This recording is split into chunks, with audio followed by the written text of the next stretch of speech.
Assalamu alaikum, pour profiter pleinement de cette vidéo, je te conseille de tourner ton téléphone. Et aujourd'hui, je vais parler de l'importance des bonnes fréquentations. Donc, c'est entre guillemets une nouvelle année, même si en tant que musulman, ce n'est pas une nouvelle année pour nous. Mais je vois que beaucoup de personnes prennent de nouvelles résolutions, ce qui est très bien. Et j'ai envie de vous rappeler une résolution à prendre qui est surtout pour notre foi, même une résolution pour toute notre vie en fait. C'est d'avoir toujours veillé à avoir de bonnes fréquentations.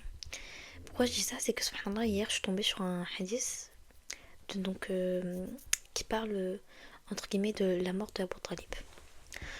Donc Abu Talib c'est l'oncle du prophète Mohammed sallallahu alayhi wa sallam. Abu Talib c'est la personne qui est la plus proche du prophète sallallahu alayhi wa sallam et c'est une personne qui est très aimée du prophète sallallahu alayhi wa sallam. Et d'un point de vue rationnel, c'est la personne la plus digne à se convertir à l'islam et à croire au prophète. Mais subhanallah, il ne s'est jamais converti. Même durant les 10 premières années de révélation du prophète sallam, même s'il est resté à ses côtés, il ne s'est jamais converti.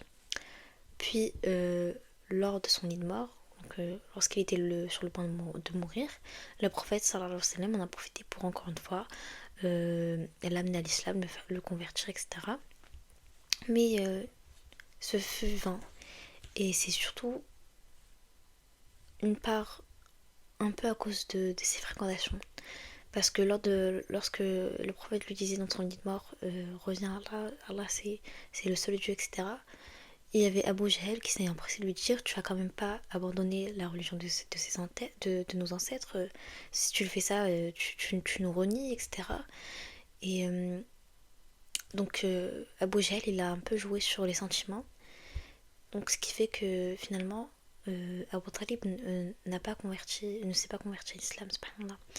Même si aussi ce que nous apprend le hadith, c'est que aussi la guidance provient de Allah et qu'on devrait le remercier parce que subhanallah, on est musulman et Abu Talib, l'oncle du prophète, n'est même pas musulman. Et Allah nous a élus alors qu'il n'a même pas élu l'oncle du prophète sallallahu alayhi wa sallam pour l'adorer. Et donc, ce hadith montre que de un, les fréquentations c'est important parce que subhanallah, Abu Jahl lui a dit n'abandonne pas la religion de tes ancêtres, etc. Mais que aussi la guidance provient de Allah et que on devrait le remercier pour cette guidance même à chaque prière. Dans surat al-Fatiha, on dit Ihdina sirat mustaqim, guide-nous dans le droit chemin. Subhanallah. Donc la guidance, elle provient avant tout d'Allah. Mais faire attention aussi à ses fréquentations parce que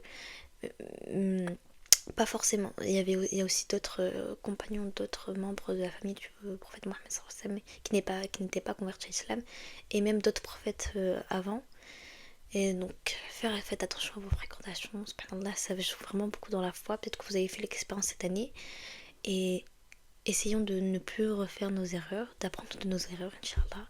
Qu'Allah nous facilite. Assalamu alaikum.